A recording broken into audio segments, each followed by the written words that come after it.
All right. Anything now that recorder is started. Now, my last class, the first part of the class was eaten up with students really concerned about the financial aid situation. Are any of you experiencing delays? Yay or nay? Sounds like maybe not. I don't know why they are, and others, I haven't heard the same gripes in other classes. Boy, that last class is, one student in particular is just really irate about it. And then what they said was they had heard the reason was, I don't know if this is true, with our former president retiring at the end of last month, they had forgotten to change the checks writing algorithm or whatever, and it was putting his name on the checks, and because he was no longer president, that wasn't valid anymore, and they didn't have it set up for the new president. That sounds crazy. I don't know anyone in Hamilton, Alabama. I'm getting a phone call. It can sit there. Okay.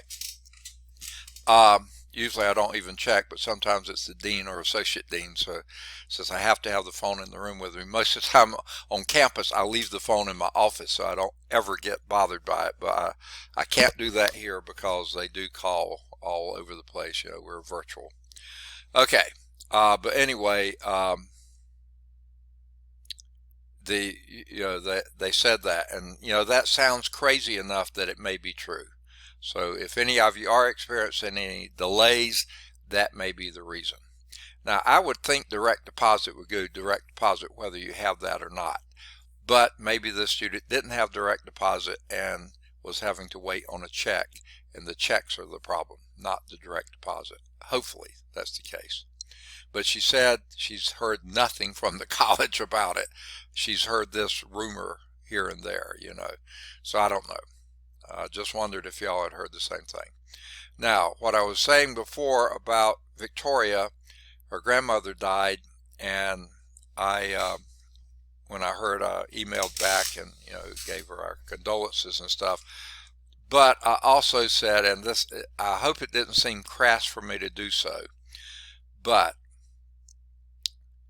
the places where I have heard the worst spread of the virus that has occurred were at weddings, funerals, big family get-togethers, when churches have started back, that kind of stuff.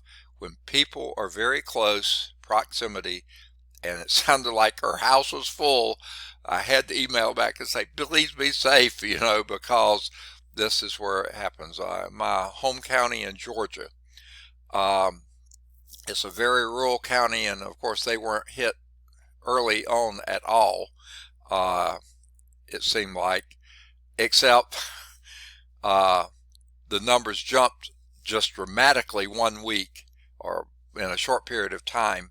And what had happened, there had been a funeral, and lots of people were there, and the pastor of the church died because he probably was in touch with more people than other, and just numerous people from that funeral came down with cases, and some of them quite severe, even at least one leading to death, maybe more.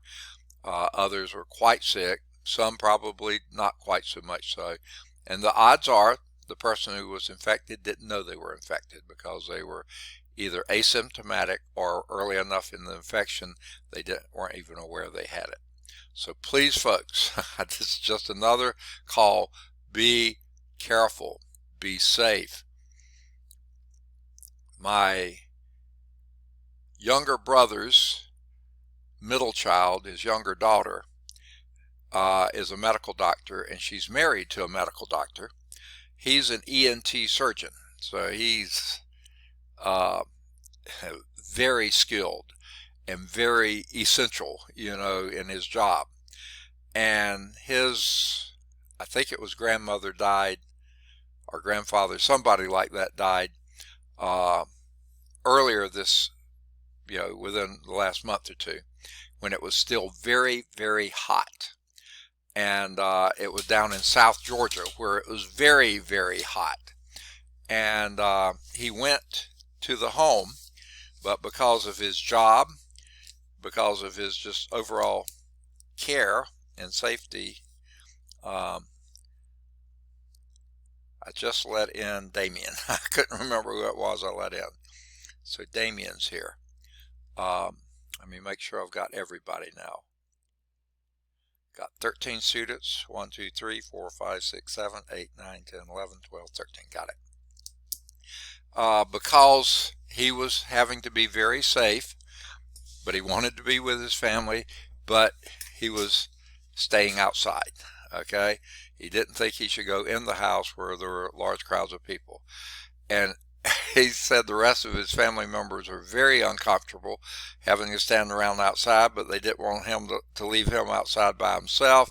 He said after a while, he said, look, I need to go. So he left so they could go on inside, but he just could not bring himself to go inside and risk either his exposing them or them exposing him or anything else of that nature. Sharika just came in, or is on the way in, so let me get her marked here.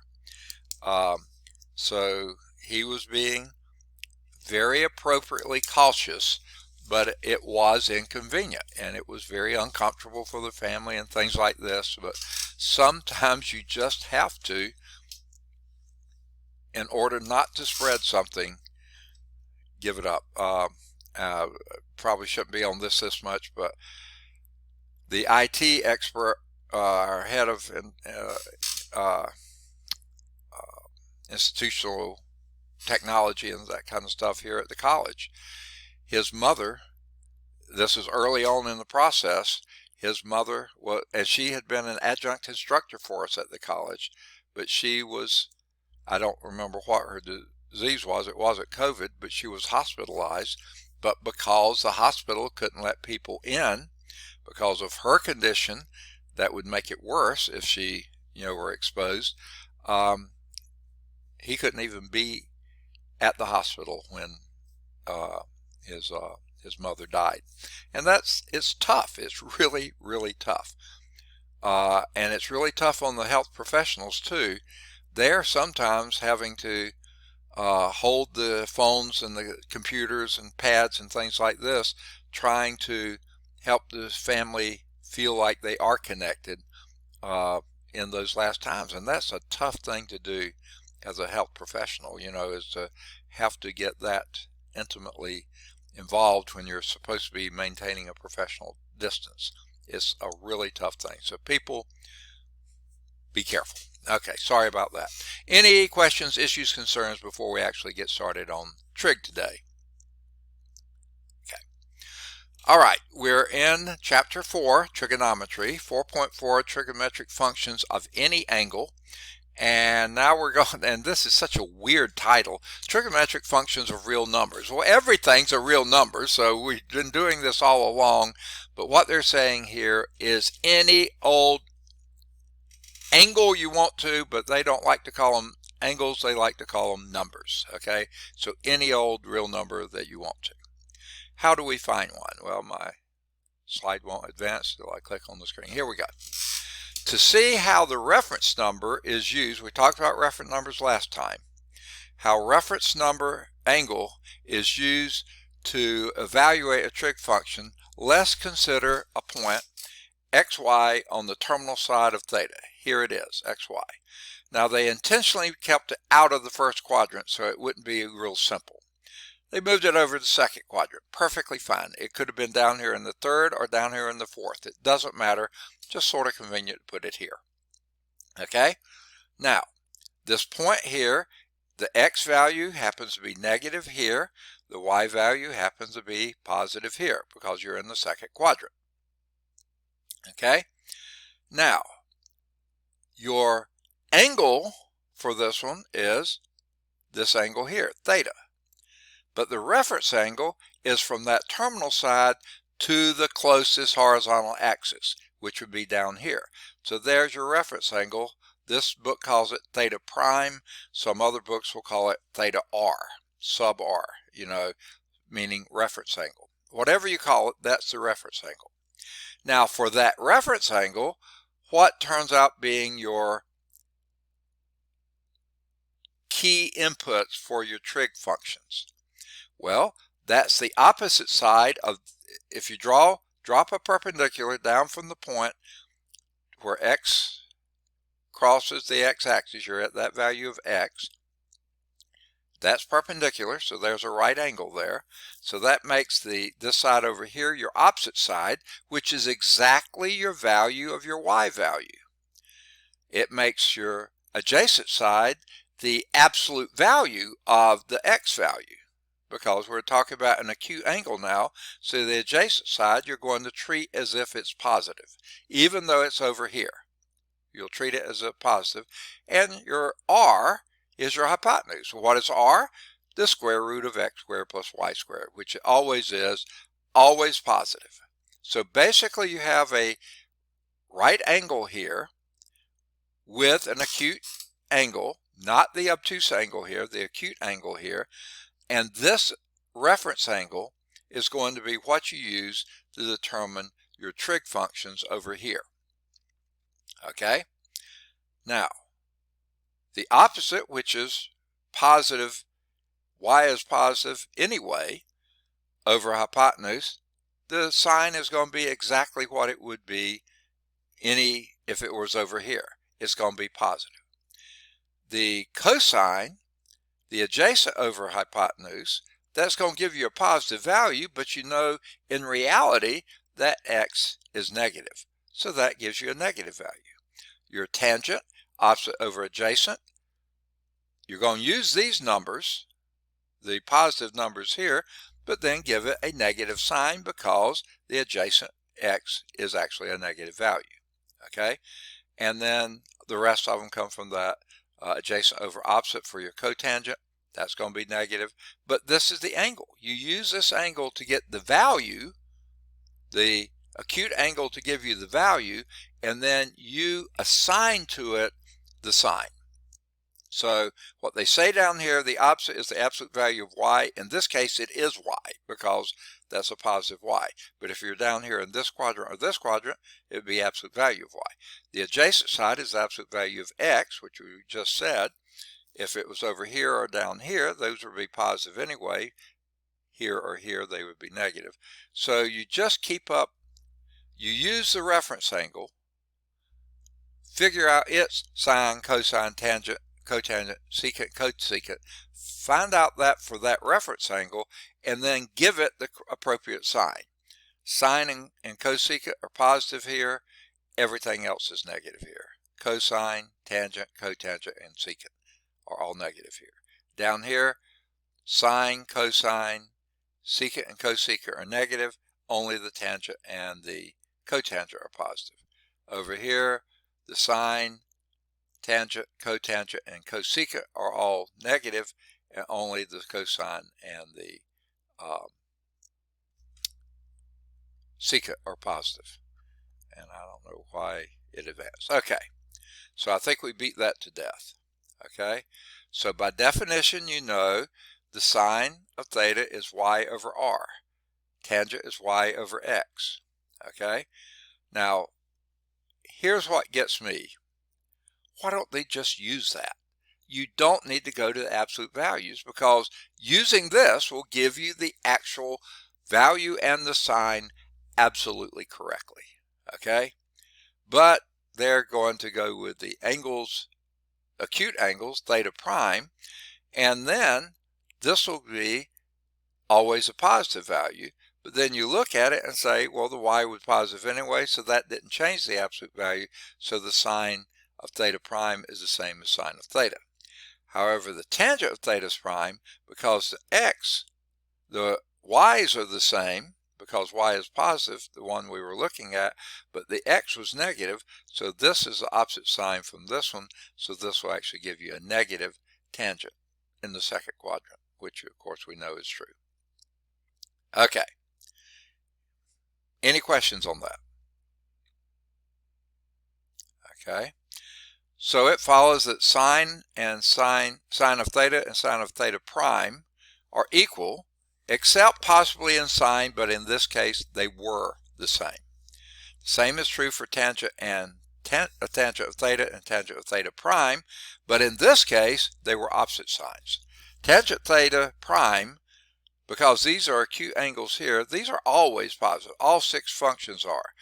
All you have to do is change the sign to get them appropriate for that quadrant. And the other 4 trigonometric functions also true.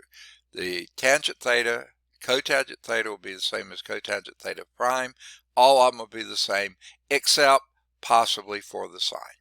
So in all cases, the quadrant in which the theta lies determines the sign of the function value. So how do we do it? Find the value of a trig function at any angle theta. This is at any real number theta, okay?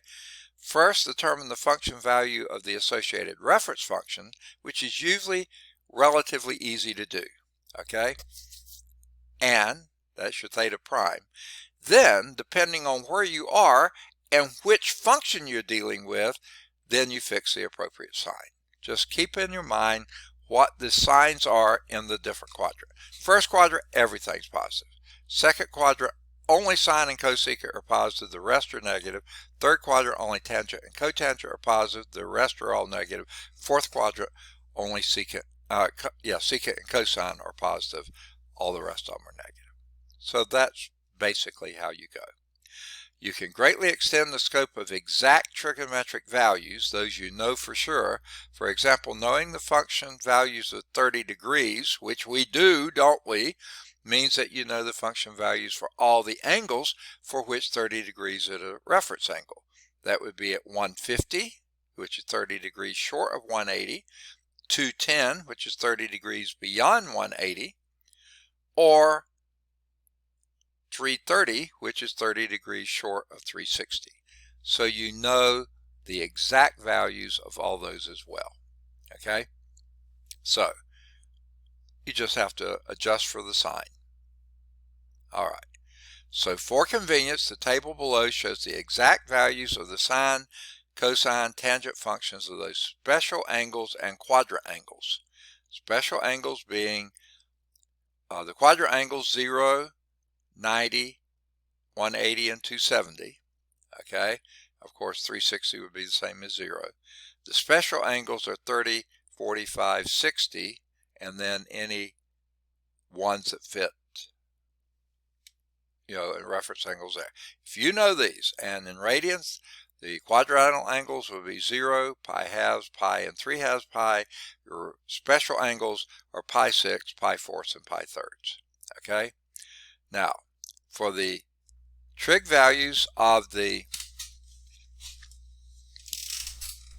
reference angles, okay, these special angles, sine of 0 is 0, sine of 30 is, how I like to think of it, this is square root of 0 over 2, square root of 1 over 2, square root of 2 over 2, square root of 3 over 2, and square root of 4 over 2. Well, square root of 4 is 2, over 2 is 1, square root of 0 is 0, over 2 is 0, and square root of 1 is 1, and 1 over 2 is 1/2. So those are easy to remember if you remember that little trick. But then the sign is 1 at 90, as I said, 0 at 180, negative 1 at 270. Okay? Now, cosine, exactly the reverse of sine for these angles. What was pi halves is now pi. So 1, or square root of 4 over 2, square root of 3 over 2, square root of 2 over 2, square root of 1 over 2, and square root of 0 over 2. Right there, just going in the opposite direction there. There's the cosine of those. Then cosine of 180 is minus 1, and cosine, that's the same as pi, and cosine of 270 is 0 again. Now the tangent of these angles are, I like to remember them this way, sine over cosine. So the 2's will go out, it'll be 1 over root 3, which is the same as root 3 over 3. This will be root 2 over root 2, which is 1. This is root 3 over 1, which is root 3.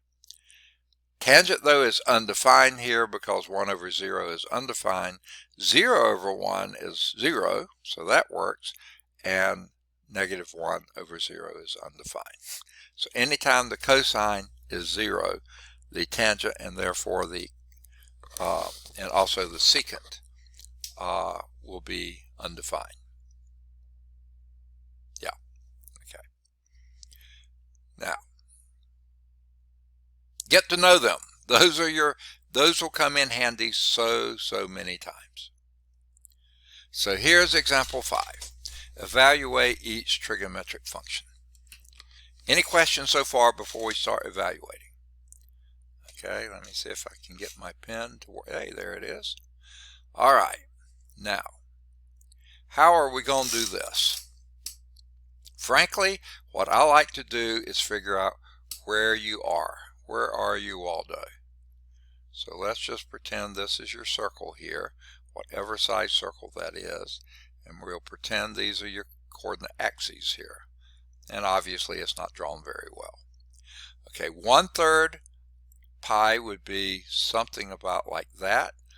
2/3 pi would be something about like that. I don't know why my pen's not writing well. 3/3 pi, of course, is around here, and 4/3 pi would be that. So here's where you are. You're in the third quadrant. Okay? And what's your reference angle? Pi thirds. Same as this angle here, pi thirds. Same as that angle there, pi thirds. Same as this angle here, pi thirds. That is your reference angle. Okay? Well, what is the cosine of pi thirds? If you think back, cosine of 0 is 1. Cosine of pi 6 is root 3 over 2. Pi fourths is root 2 over 2. This is 1/2. Okay? So you know the value is going to be 1/2.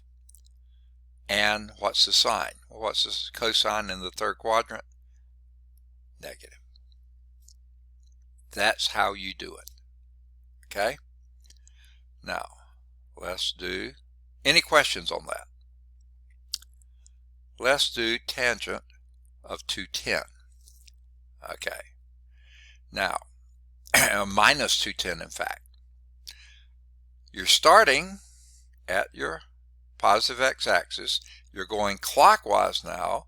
That would be minus 80, minus 90, minus 180, and then just 30 degrees further here.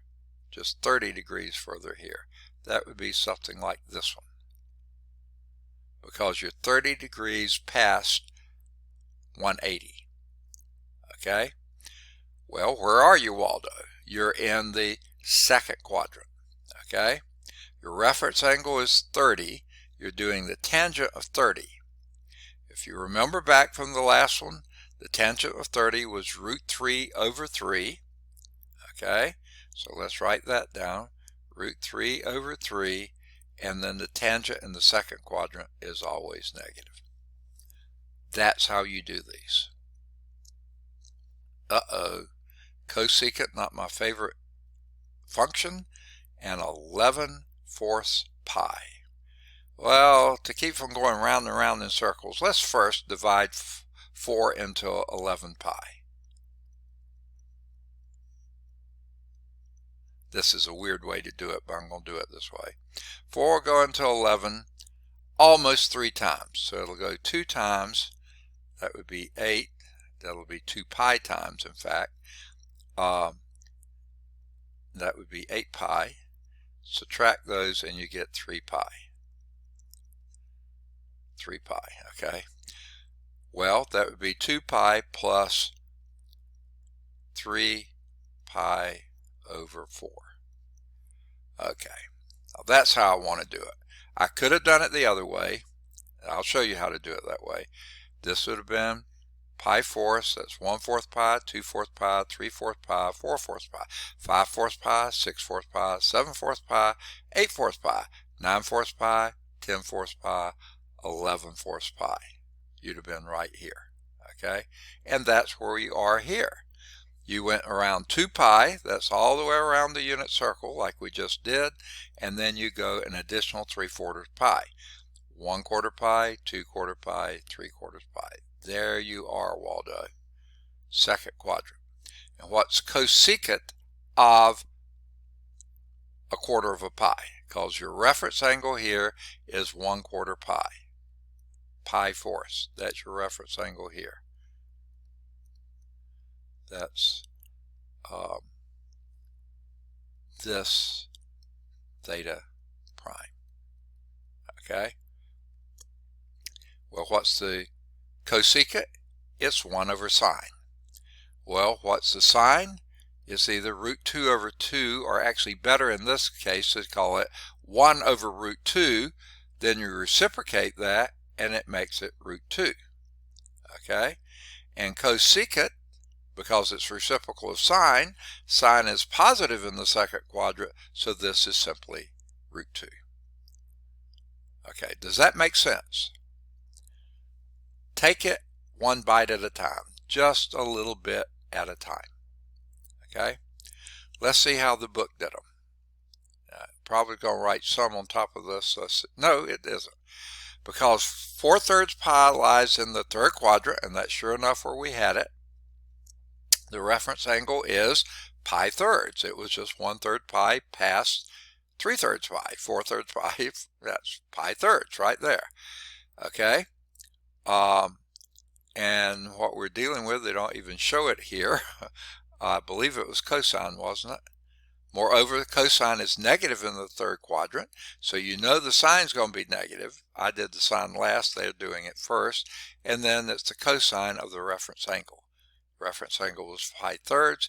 Cosine of pi thirds is 1/2, and because it's in the third quadrant, that's a minus 1/2. Okay, so there they got minus 1/2. Excuse me, just a minute. My head's closing up on me.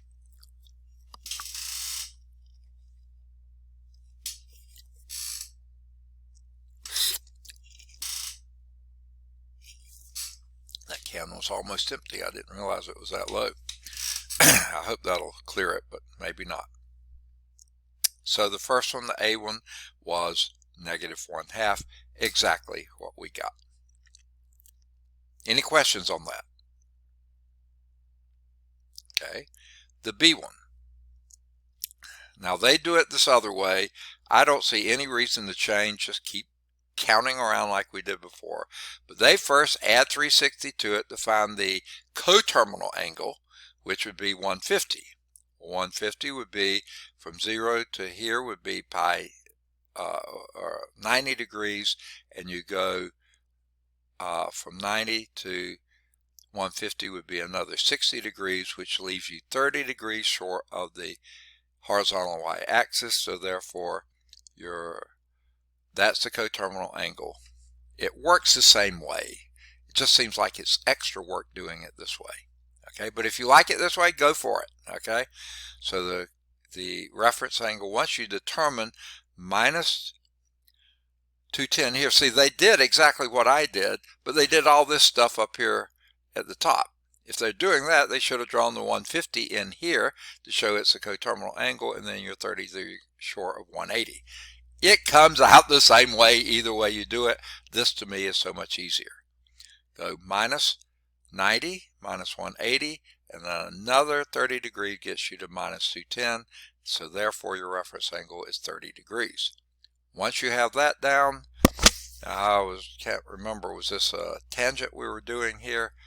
I believe it was. And yeah, the tangent of negative 210 would be the negative tangent 30. Now this negative sign has nothing to do with that one, so don't think there's some connection there. There's not. This negative sign is there because you're in the second quadrant and you're dealing with a tangent function. That's why this negative sign is here. The reason that was which direction you're going in the beginning. So don't think this is a rule. This is just happenstance, okay? And tangent of the negative sign stays, tangent of 30 is root 3 over 3. I hope that's what we got. I think it was. All right. Any questions on that one? The third one, the 11/4 pi, what they're doing is subtracting 2 pi from it, which is another way to do it. Actually, division is repeated subtraction, so we were doing the same thing. But subtract 2 pi, which in terms of fourth would be 8/4 pi from 11/4 pi, and you get 3/4 pi. Well, where are you, Waldo, when you're at 3/4 pi? You're 1/4 pi in the first quadrant, 2/4 pi or pi halves at the quadrantal angle, 3/4 pi over in the second quadrant. So that's where you are, second quadrant angle, 3/4 pi. Reference is pi fourths, because you're 1/4 pi short of the horizontal axis here. Okay, so that's your reference angle is pi fourths. They go through all this to get it. All you have to do is look at your drawing and you got it. Now they drew this one to be all the way around this 2 pi plus an additional 3/4 pi. That gave you a reference angle of 1/4 pi. Perfectly fine. That's sort of how we did it. Once you do that, you know that the cosecant is positive in this quadrant, second quadrant, because the sine is positive there, and they are reciprocal functions of each other. And the sine of 1/4 pi is √2/2, which is the same as 1/√2, so its reciprocal would be √2. So that gave you your cosecant of that would be positive because you're in the second quadrant, and the reference angle is pi fourths, and the cosecant of pi fourths is 1 over the sine of pi fourths, and the sine of pi fourths is √2/2, or 1/√2. The reciprocal of that is √2. Now, time out. Remember, cosecants and secants are always greater, 1 or greater, -1 or less. They can't be in between. √2 is greater than 1. Going back one, the tangent can be any value, so there's no good way to look at that to tell whether you're right or not. It can be any value. All real numbers can be its value, its result.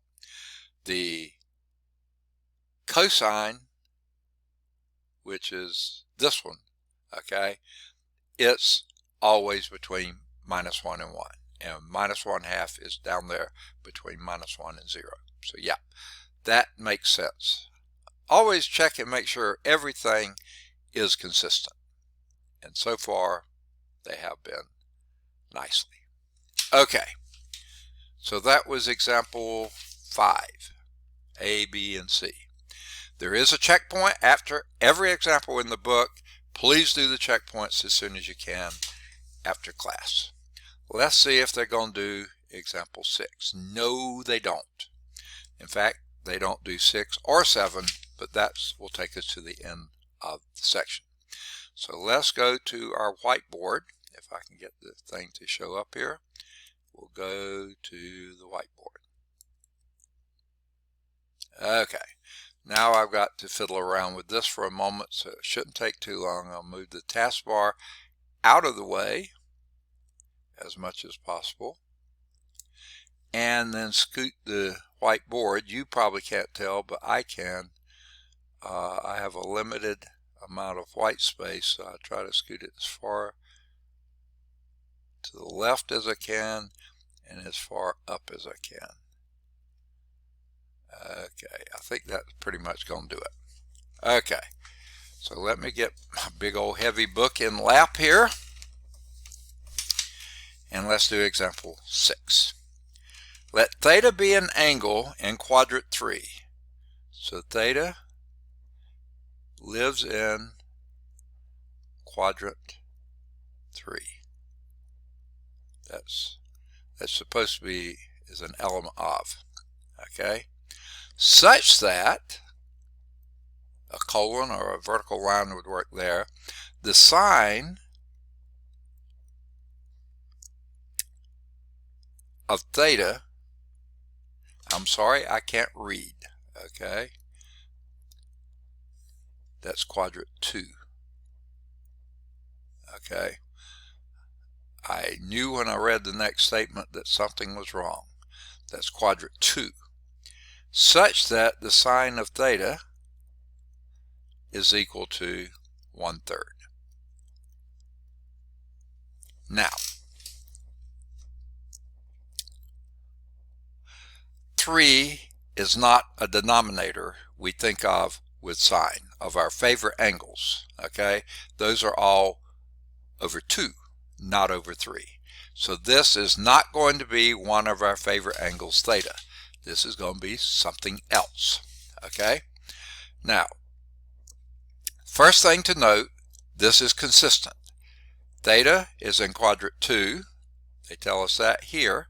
And they also say the sine of theta is positive. Yes, the sine of theta is positive in the second quadrant, so we're okay with that.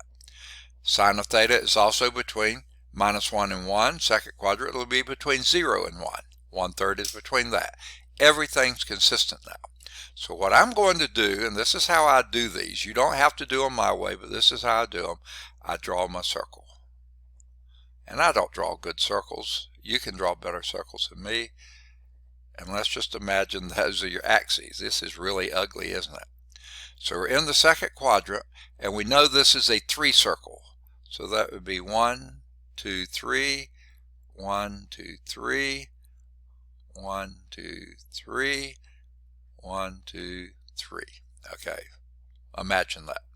Okay, your y value, sine is y over hypotenuse. We know the circle is going to be radius 3, so our y is going to be 1. So that's going to be right about here. So this drives me nuts.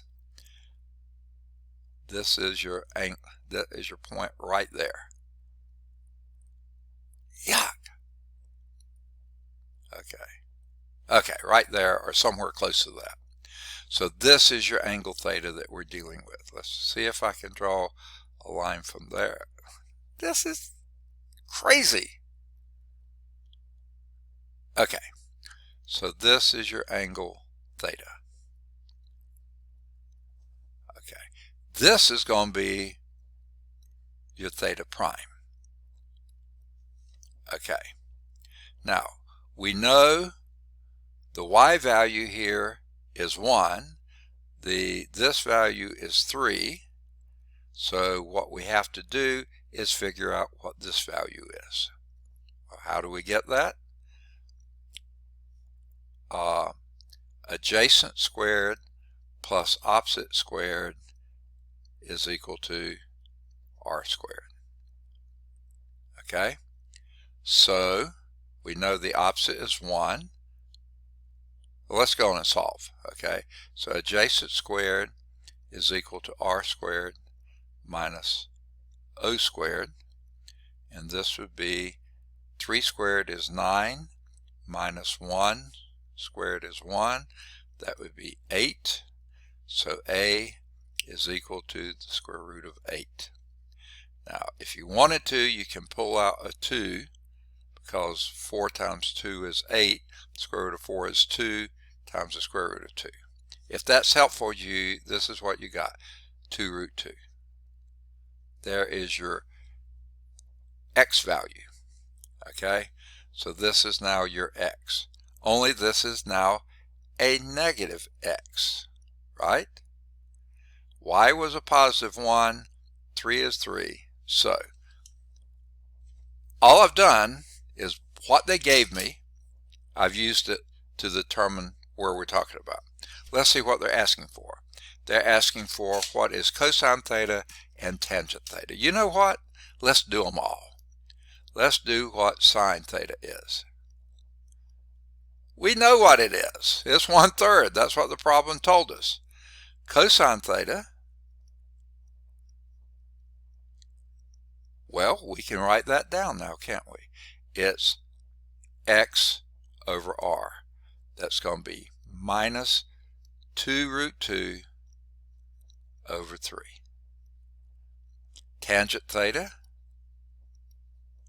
we can write that down. 1 over this, so that's going to be a minus 1 over 2 root 2, which would be, if you think of this, this I'll write it down. 1 over 2 root 2. Okay? Multiply numerator and denominator by root 2. Because root 2 over root 2 is 1. You can multiply that anytime you want to. This gives you a 2 down here. 2 times 2 is 4. So this will be root 2 over 4. Okay? I've taken up all my, minus, because that was a minus there. Well, what is cotangent theta? That would be minus 4 over root 2. Or if you want to do that again, I would say let's just write that as 2 root 2, because it's 1 over this. Okay? Reciprocate this. So this would be, that would be a minus root 2, 2 root 2. Secant theta would be a minus 3 over 2 root 2. And if you multiply root 2 over root 2, okay, this is 3 root 2 minus 3 root 2 over 4. Because root 2 times root 2 is 2 times 2 is 4. And cosecant theta, that's the easy one. Oops. Cosecant theta. Let me see if I can erase that. My eraser just quit working yesterday. I'm glad it's working today. Cosecant theta would simply be, would simply be 3. Reciprocal of sign, positive. So notice again, in any quadrant other than first quadrant, where everything's positive there, only 2 are positive, the other 4 are negative, and sure enough, all 4 of these, if I can find my pen, where is my pen? There it is. All 4 of these are negative. You can't tell my minus sign there, but there it is. That one of those is minus sign, the other 2 are the equal sign. Okay? And only these 2 up here are positive. Sines and cosines are always less than or between minus 1 and 1. Cosecant and secant are always outside. Now that is a little bothering to me because I can't look at that and tell. Let's just see what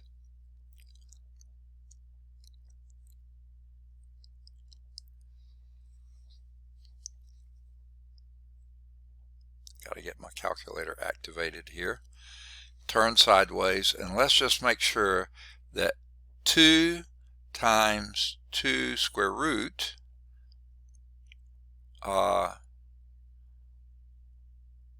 divided by 3, that doesn't work out right. What have I done wrong? I think it's down here, is it?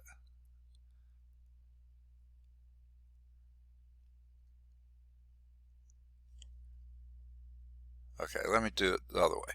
2 square root times 2 equal, yeah, I did it. I punched it in wrong before. That's divided by 3, sure enough, is a number. Let me change the sign for that. There is my cosine. 2 root 2 over 3 comes up that. It needs to be between minus 1 and 1. That was getting awfully close, so I want to make sure that was it. If you do it the other way and do 3 divided by 2 and then divide that by the square root of 2, and you get something just a little bit greater than 1. So the secant does, and that's also a minus, by the way. Minus. Okay. So just wanted to verify. Just was a little hesitant because 2 root 2 is awfully close to 3. I didn't know if it's greater than or less than, and I wanted to make sure it was less than, and it was. Okay, this told me it was, but I still was uncomfortable with it. So let's see what they got for an answer, they got for the cosine negative 2 root 2 over 3, exactly what we got. And for their tangent, they got minus root 2 over 4, which is exactly what we got as well. Okay, good deal. We did the extra ones, but guess what? There will be no extra charge for that. There is a checkpoint there. Please do the checkpoints. All right. Then example 7 says using a calculator. So let me clear this off the screen. Okay. Okay. And here's what they're asking for. They're asking for the cotangent of 410 of 410 degrees. Okay. They're asking for sine of negative 7.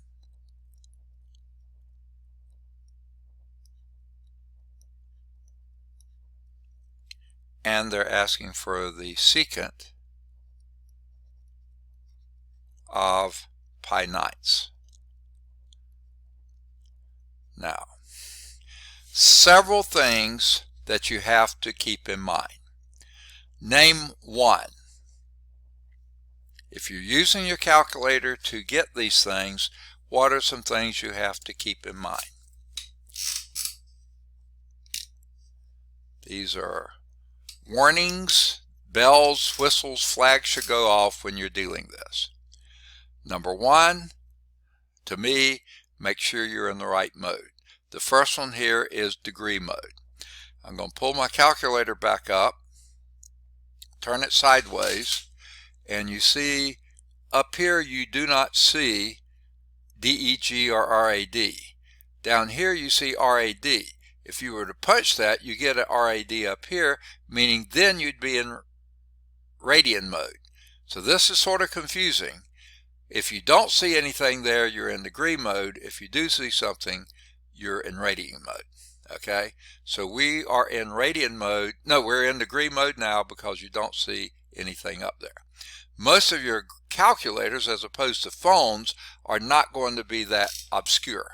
They're going to tell you which mode you're in. Now, the next thing that you have to worry about here, you don't have a cotangent key on this at all. You have sine, cosine, and tangent. Don't worry about those at the bottom. Those are hyperbolic. They're not the same thing. So what we have to do is figure out this has to be 1 over the tangent of 410 degrees. And we do have tangent on there. And guess what? You don't have to worry with reference angles. You don't have to worry with anything else. The calculator will take care of this. So what I'm going to do, I'm going to show you the easy way.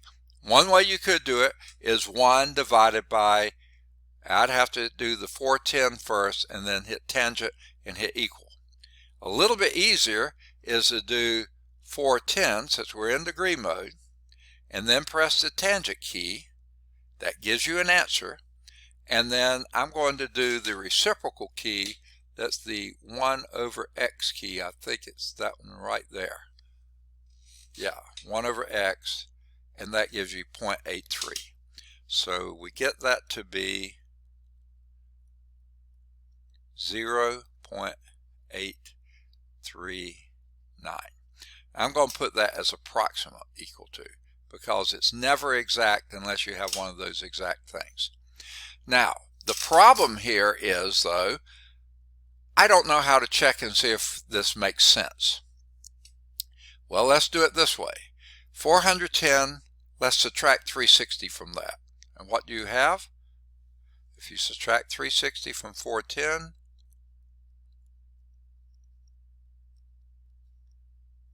you have 50 degrees. Well, guess what? 50 degrees is an acute angle. You're in the first quadrant. Tangent, cotangent, everything's positive in the first quadrant. So yeah, that makes sense. Okay? Now, any questions on that? And by the way, in the book, they get 0.8390996. Yeah, I got all those numbers too, plus some. Okay? Now, The next one, sine of -7. Oh my goodness, what does that mean? What's the first thing you have to keep in mind? What mode are you in? If that had a degree symbol for it, sine of -7 degrees, I can handle that. This doesn't have a degree symbol. That means we're in radians. My calculator here is not in radians. So I come down and press the radian key, and now it says RAD. Okay, the one down here says DEG. Now that means to press that, I go back to degrees. We're in radian modes now. So sine we have on here, so all we have to do on my calculator, I hit enter 7 first, then change the sign, make it a -7, then take the SIN sign of that, and that gives me negative, where's my pen? Come on, there you are, negative 0.657. And again, I'm going to make that approximately equal to, because you're rounding off somewhere. Okay? Now, how do we check and make sure that makes sense? Well, I know that pi is 3.14, right? 2 pi is going to be 6.28. Oh, wait, I'm sorry. Okay, this is a -7. So negative pi would be -3.14, and then another negative pi would be -6.28. So that gets you back to where you started from, and you're just a little bit past that, a little bit past it, to -7. You're in the fourth quadrant. Sine is negative in the fourth quadrant. Yes, that makes me feel good. Sine is between -1 and 1. Yes, that makes me feel good. Let's see how the book did. They said -6.56986, and sure enough, I get that many plus some. 656986598, blah blah blah blah blah blah blah. Okay, got it. Now, this next one, how in the world do you do that? Well, first, what mode are you in? You're still in radian mode, and sure enough, my radian is still there, so I'm in radian mode. However, you don't have a secant key on here, so you have to do this is, and I'm going to do it this way, cosine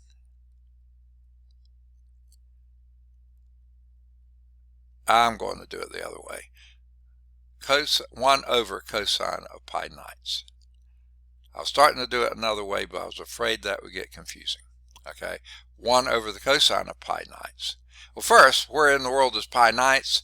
First quadrant, folks. Okay, gotta be. It's less than pi 6, but greater than 0. It's got to be in the first quadrant. So this is going to be a positive number.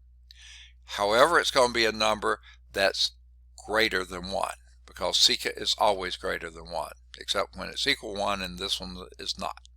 So I'll tell you, it won't be a lot greater than 1, but it'll be a little bit. Okay, so how do I do this? Well, I get my calculator turned and what I'm going to do is pi, and there is a pi key down here on my phone. It's right there. Okay, pi, and you get 3.14515. Yeah, so you know you got the right number there. Divided by 9 equal, and there's what pi ninths is. Okay, then I'm going to take the cosine of that, and that gives me a number 0.963, and like I said, pi ninths is just slightly greater than 0, so that's going to be a number. Cosine of 0 is 1, so this isn't far from 1, 0.91, and then I'm going to reciprocate that, the 1 over x key, and that gives me 1.064, blah blah blah blah blah.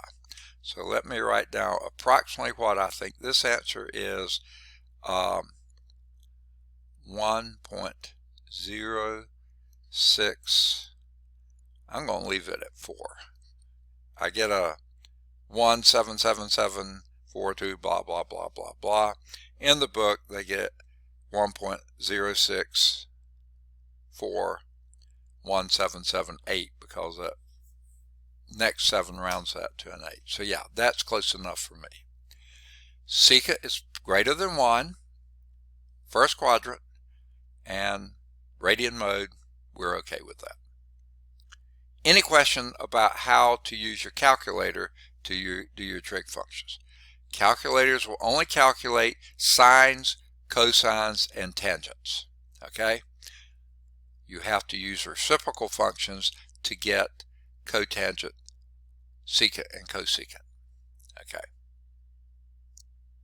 There is a checkpoint bottom of the page. Please do the checkpoints. Okay. So I'm going to set my calculator aside for right now. And there's a summary always at the end of every section. It sort of states the things you need to know and understand. And then there's vocabulary in 1.4. Let's do the vocabulary. Okay. Now, in these exercises, I'm going to let you see what they are. In these exercises, those who don't have books in front of you, let theta be an angle in standard position with xy a point on the terminal side of that angle theta. Okay, terminal side of theta, and r is going to be the square root of x squared plus y squared, and r can never be 0. Okay, so we got that. Okay, now with that in mind, and that's all you're using now, x, y, and r. Tell me what sine is. Sine of theta. In terms of x, y, and r. What is sine? Anybody? Sine is the opposite side, which is the y component, over the hypotenuse, which is your r. Y over r. Okay? Number 2 says, what is r over y? What trig function would that be? Anybody? Not cosine, cosecant. Because the r is the long side over the short side, that's got to be a secant or a cosecant. That is the reciprocal of sine, which would be cosecant. Tangent would be what? In terms of x, y, and r.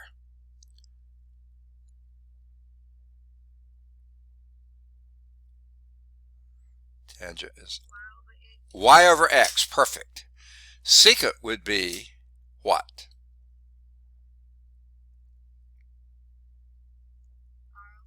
Perfect. Now, x over r would be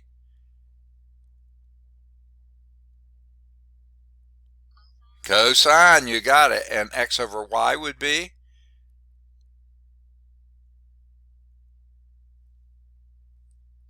cotangent. Perfect, perfect, perfect. Number 7. Because r is the square root of x squared plus y squared, cannot be what?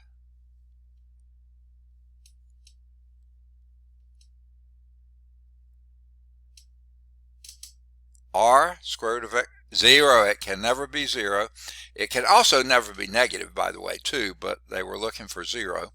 The sine and the cosine functions are blank for any real value theta. Now, there's several words you could probably put in there. I think the one they're looking for is the word defined. Okay? If you go back to page, if you got your books, 288, just under that box that's in the upper part of the middle part of the page, just below that it says, because r is equal to x squared plus y squared cannot be 0, so that's the first part. It follows that the sine and cosine functions are defined for any real number theta. So that's what they were looking for, the word define. Okay? Number 8. the acute angle formed by the terminal side of an angle theta in standard position. Standard position means its initial side is the positive x-axis, then the terminal side is anywhere else, okay? And the horizontal axis, so the acute angle formed by the terminal side of the angle theta and the horizontal axis is the blank angle of theta and is denoted by theta prime.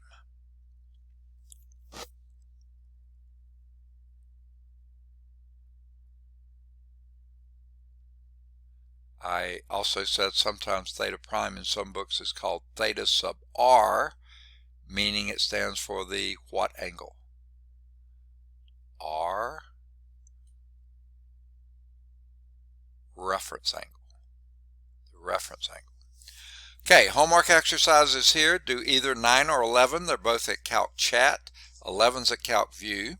Do any of the odds 13 to 17. They're all at Calc Chat. 19 or 21 are both at Calc Chat. 23 through 31 are all at Calc Chat. 25's at Calc View. Any of the odds, either 33 or 35, they're both at Calc Chat. 33's at Calc View. Any of the odds 37 to 45, they're all at Calc Chat. 39's at Calc View. Any of the odds 47 to 53, they're all at Calc Chat. 51's at Calc View. 55 through 57, they're all at Calc Chat. 55's at Calc View. 69 through 73, they're all at Calc Chat. 73's at Calc View. 75 to 89, they're all at Calc Chat. 81's at Calc View. 91 to 95, they're all at Calc Chat. 91's at Calc View. Then any of the odds 97 through 101, they should all be at Calc Chat. That starts on page 294 through 296. 103 should be at Calc Chat, and 105 should be at Calc Chat. Okay? Any questions on those? Now, by finishing 4.4, we are now through with all the material that is covered in the first test. So that means sometime this evening, and it'll probably be well after 6, I'll try to post your first test. Now what I'm going to do, I'm going to probably post it in 2 places. The first place will be under week 6, we're now in week 6, where it used to say assignment for week 6 or something like that, week 6 assignment. I'm going to change that and call it test 1. Okay, so I will change that, not assignment, I'm sorry, assessment for week 6. Week 6 assessment. I'm going to change the assessment to be test 1. Okay, so you'll see it there. That will be under week 6. Look for test 1.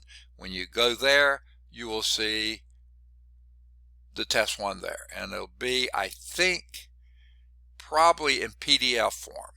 I can't remember now what form I have it in, whether I typed it into Word or if I did it PDF. I think I did it PDF. Okay, in fact, I can't even remember if I did it. I may have to do that before I can post it, because I always make out my test in WordPerfect, because it's their equation editor is so much easier than Word. And this is an ancient version of WordPerfect. Word has never gotten an equation editor worth spitting on in my mind. So I always did that. But no students have WordPerfect, and to try to go back to Word, it messes up everything. So I'll probably just take a picture of it, do a PDF, and put it out there that way.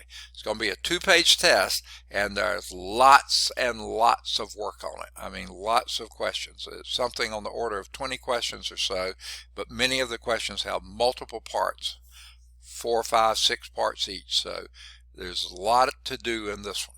Okay, so get started on it early. You have at least a week to work on it, but technically that's what it says, at least a week. But I give you until I pass out the next test, which will be after 4.8. So please get moving on it because this is a long test. Okay. Now, that said, the other place I'm going to put it under Blackboard Messages. I'll also post it there.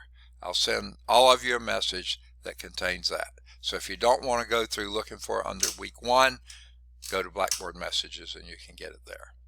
Okay? Any questions? All right. Let's then move from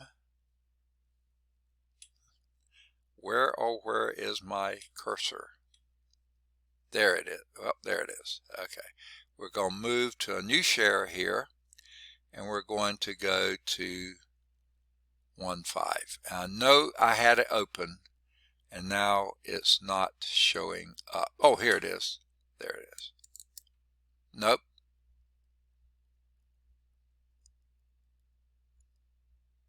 Isn't that the one we were just doing? Yeah.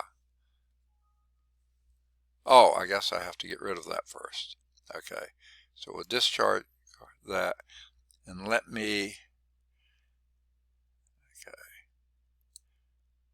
close 4.4 so I don't have to worry with it anymore. Now let's see if I can find 4.5. Okay. Now,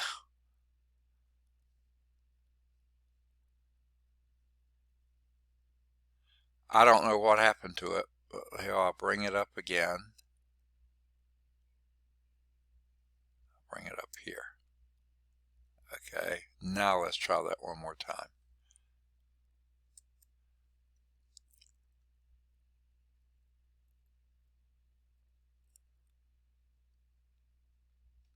I still don't see it.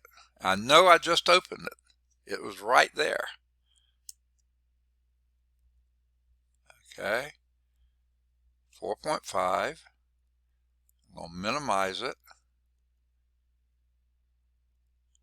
Tell you what I'm going to do. I'm going to close screen share and look for it this time.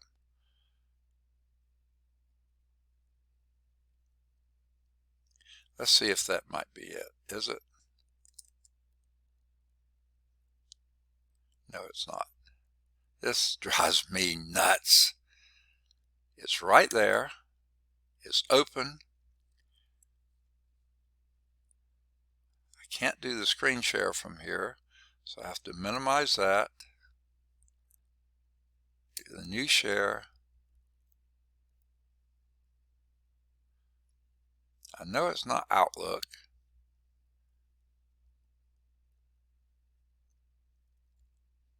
I don't think it's this one. No. Okay. I'll do it again. I'll open it again. Okay. Now, hey, this time I know I can get it. Okay, there it is. My word. Zoom, PowerPoint, they don't always play together nicely. Okay, let's go to current slide. All right, can everyone see that now? Let's make sure everyone can see it. Someone answer. Can you see for trigonometry again? Good, thank you. Okay. All right.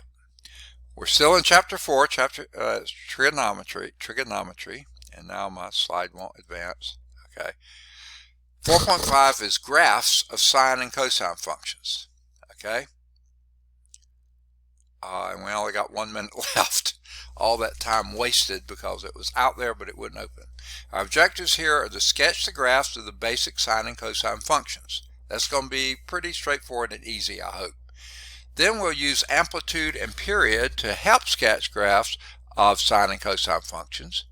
And then we'll sketch translations of sine and cosine functions. That's either horizontal translations or vertical translations. And then we'll use sine and cosine functions to model some real life data. Okay, now what are our basic sine and cosine curves? In this section, we'll begin the technique for sketching the graphs of sine and cosine functions. The graph of a sine function is often called a sine curve, sometimes called a sinusoidal curve. That would mean either sine or cosine, and we'll see a reason for that. Okay? Now, I think we just ran out of time, didn't we?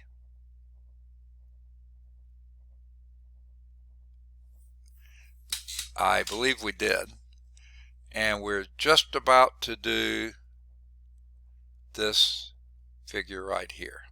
Okay, so we'll pick up there. We just barely got started on 4.5, and I don't know why Zoom wouldn't pick it up, but it didn't, but we finally got it. So we'll pick up and go. We didn't get enough done in 4.5 to get started on homework exercises. And let me tell you this. If you need to, while you're doing your test, I would rather you work on your test than sending me homework exercises. Now, I hope you do the homework exercises. You got to, otherwise you'll get behind there. If you want to send them to me, you still can. But I say it's more important for you to work on the test than necessarily taking time to send me homework. But if you want to, if you've already done them, you want to just zap me one, you can do that. But the important thing is that you do work on the test once I get it out there. Okay? Any questions? Thank you so much. Okay? So I'm going to first stop sharing because I'm sick and tired of sharing. Okay? And any last thoughts, shots, questions, issues? All right, I'll end the meeting. We'll see you again on Thursday. Be safe, be careful, people. Don't let your guard down. Keep your mask on, okay? And by the way, my wife read this or heard this somewhere, internet somewhere. Someone, places are open like Starbucks, and this was a Starbucks. I don't think it was anything in the area here, but people were in Starbucks, and they were, of course, eating and drinking. All the people working at Starbucks had their mask on because they weren't eating and drinking. But the people sitting there were eating and drinking. Well, one person came in, did not know that he had COVID. He was asymptomatic, or it was too early for symptoms or whatever. And he happened to either sit right in front of the air conditioning duct, or he sat right under the return, and then it got distributed. I don't know which way it was, something to do with the air conditioning system. And something like a significant number of people in Starbucks came down with it. None of the people who were serving, because they had their mask on, did. Not a single one of the people who worked there who had their mask on came down with it, and a large number of the people who were just sitting around. And he had talked with the people and stuff, but they had their mask on, and maybe when he placed his order, he had his mask on, but he took it off to eat or drink. And so be careful, people. Wear your mask. Sorry, paid political announcement. Bye-bye. See you Thursday.